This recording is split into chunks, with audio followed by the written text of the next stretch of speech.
Hey, it's Tabasco. You know me. I'm the trucking biker. You like my straw hat? It keeps the sun out of my eyes. I'm making this video because I feel I need to apologize to many of my brothers and sisters out there in the world. I'm just going to tell you I didn't know. I should have known, but I didn't know. You know, when Gen X talks about, going home when the streetlights came on, um, that's a real thing. It really happened. And we would be gone all day out playing with our buds and our posses and doing whatever. And as the evening fell in and then the street lights came on, it was dusk, we all kind of made our way through the neighborhood. And, buds would filter off, and girls and guys, our friends, would filter off and go in their homes.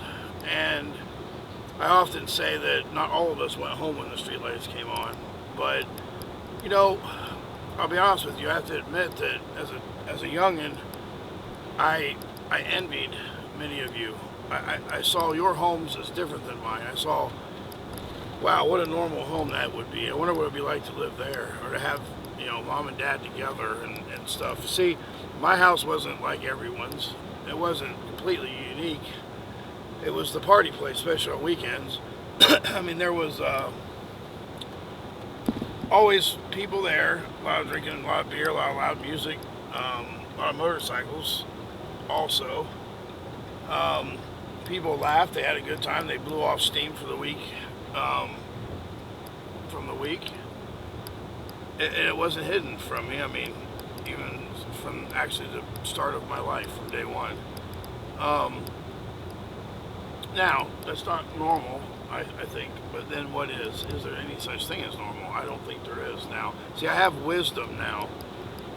And to be clear, wisdom is not intelligence. Wisdom just means you've been around a while and you've seen a lot of shit. That's what makes you wise, but not necessarily smart.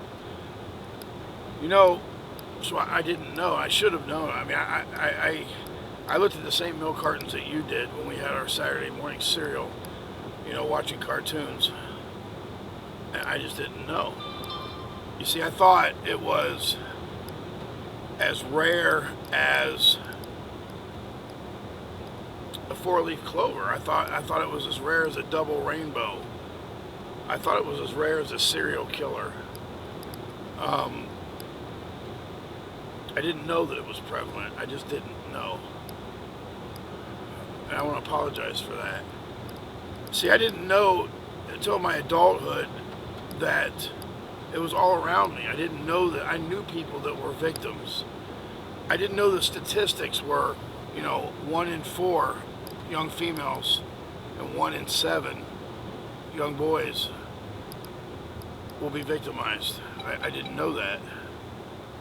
And I apologize for that.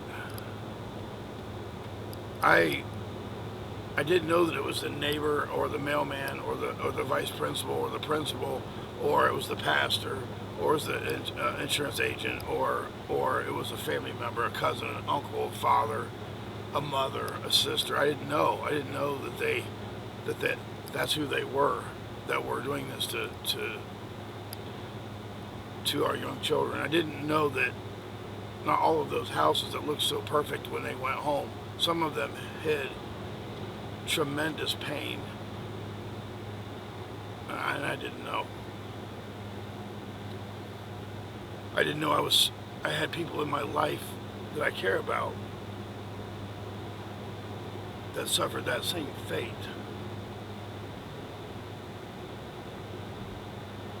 That makes me angry.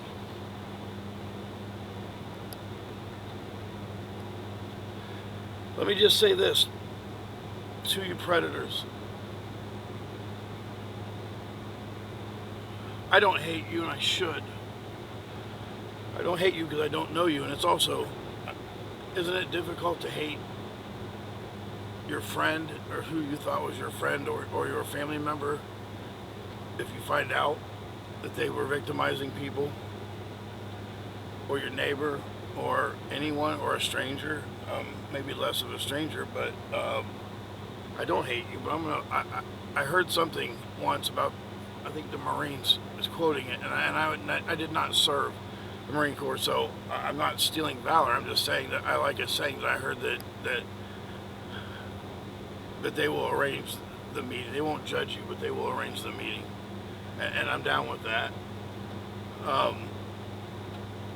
I spent my entire, or half of my adult life anyway,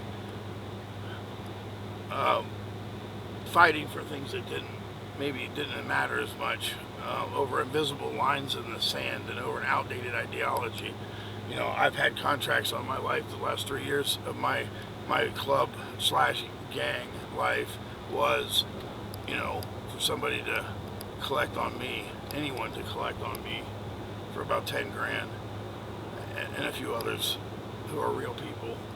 And I spent that time fighting. But you know what I was fighting? I was fighting bullies. I was fighting authority or the implied authority. Bullies. You know, I should have been fighting for something more that mattered. I am not afraid of anyone on this planet. It's simply true. I'm not afraid of anyone not on this planet, which is also simply true. I'm not saying it's smart, I'm just saying it's true. And although I do not hate you, Predator, I don't want you on my planet. Where are 8 million children per year? Where are 8 million human beings?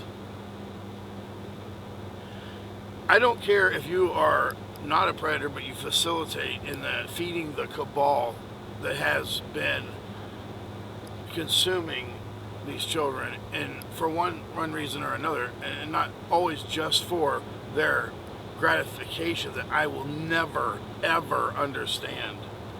If that's something that satisfies you or gratifies you, you need to seek counsel immediately. You need to speak to Jesus, because you're broken, buddy, brother or sister. But I'm going to tell you what, one thing living hand to mouth does, and fighting for every inch of everything you've ever had in your life against those who would take everything from you, is you get really, really good at it, and you get tremendously situationally aware. I am very situationally aware. I'm out here kicking rocks on the highway, and I'm keeping my eyes open. You know, when I go to a big box store, I'm back home, or even on the road, you know, I don't just run in. I'm not one-minded, you know, and I need a pair of socks, run in. No, I scan the parking lot. I look for things that don't make sense. I look for white vans, if that's what's trending.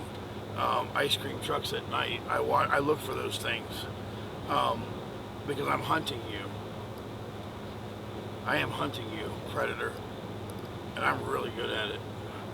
I bet you I'm better at it than you are, because I have been fighting other predators my entire life, where you've just been victimizing helpless, innocent youngins.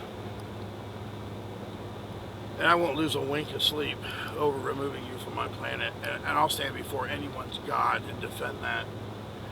And if my price to pay for it is eternal damnation, then so be it.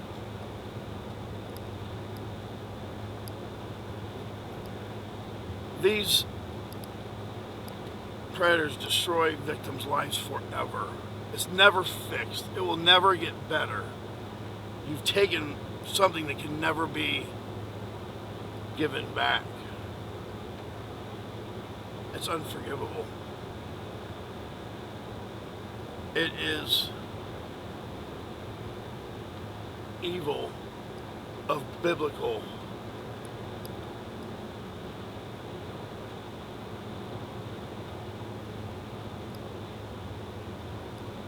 I don't even know.